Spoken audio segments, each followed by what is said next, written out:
इस वक्त की सबसे बड़ी खबर अयोध्या के राम मंदिर से जुड़ रही है। एक ऐसा विवाद जिसने देश भर के राम भक्तों के बीच चर्चा छेड़ दी है। सोशल मीडिया पर दावा किया गया कि रामलला को भेंट की गई लगभग 5 करोड़ रुपए की स्वर्ण रामचरितमानस मंदिर से गायब हो गई है।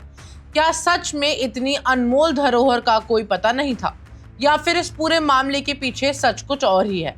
अब कई दिनों की चुप्पी के बाद श्री राम जन्मभूमि तीर्थ क्षेत्र ट्रस्ट ने इस विवाद पर अपना पक्ष रखा है।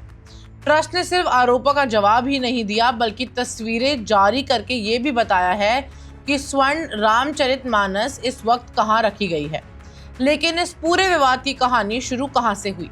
आइए समझते हैं पूरा मामला शुरुआत से। ये स्वर्ण रामचरितमानस कोई आम ग्रंथ नहीं है।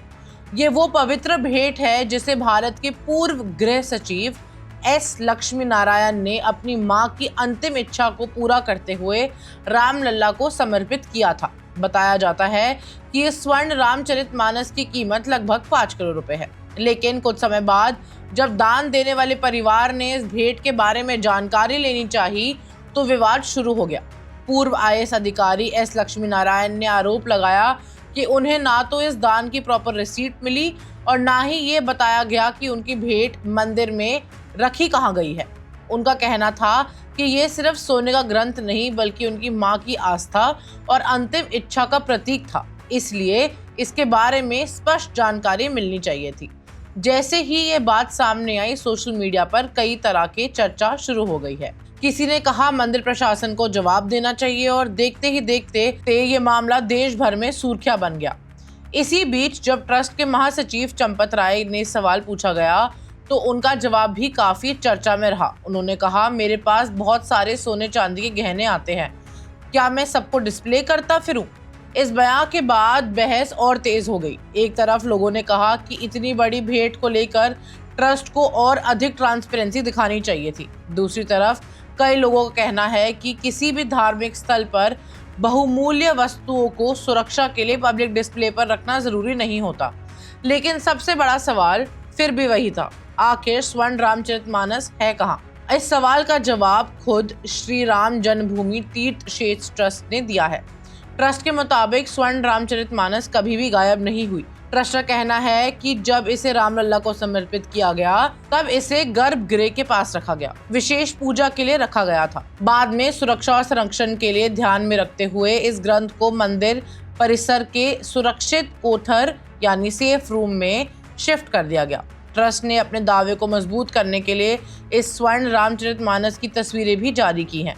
ट्रस्ट का कहना है कि ग्रंथ पूरी तरह सुरक्षित है और इसे गायब होने की खबर बिल्कुल गलत है। सिर्फ इतना ही नहीं, ट्रस्ट ने पूर्व गृह सचिव एस लक्ष्मी नारायण को मंदिर आकर खुद स्वर्ण रामचरितमानस देखने का निमंत्रण भी दिया है। यानी ट्रस्ट का कहना है कि अगर किसी को कोई शंका है तो वो स्वयं आकर देख सकते हैं कि ये पवित्र भेंट पूरी तरह सुरक्षित है। लेकिन यहाँ एक बहुत बड़ा सवाल खड़ा होता है, क्या ये पूरा विवाद सिर्फ कम्युनिकेशन गैप की वजह से हुआ? अगर शुरुआत में ही दान देने वाले व्यक्ति को ये बताया दिया जाता कि उनकी भेंट सुरक्षा के लिए कहाँ रखी गई है तो शायद ये विवाद इतना बड़ा ही नहीं बनता।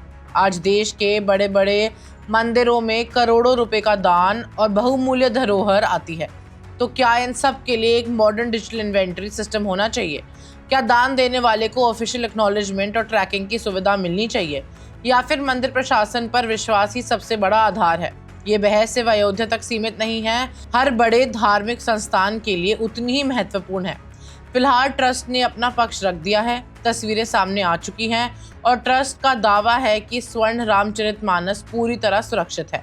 लेकिन इस पूरे मामले ने ट्रांसपेरेंसी, कम्युनिकेशन और आस्था के बीच एक नई बहस छेड़ दी है। आपका इस पूरे मामले पर क्या कहना है? क्या ट्रस्ट की सफाई आपको संतुष्ट करती है, या फिर आप मानते हैं कि इतने बड़े दान के लिए एक और बेटर कम्युनिकेशन और डॉक्यूमेंटेशन सिस्टम होना चाहिए? अपनी राय हमें कमेंट्स में जरूर बताइए। मैं हूं रिताना मित्तल और आप देख रहे हैं वन इंडिया हिंदी।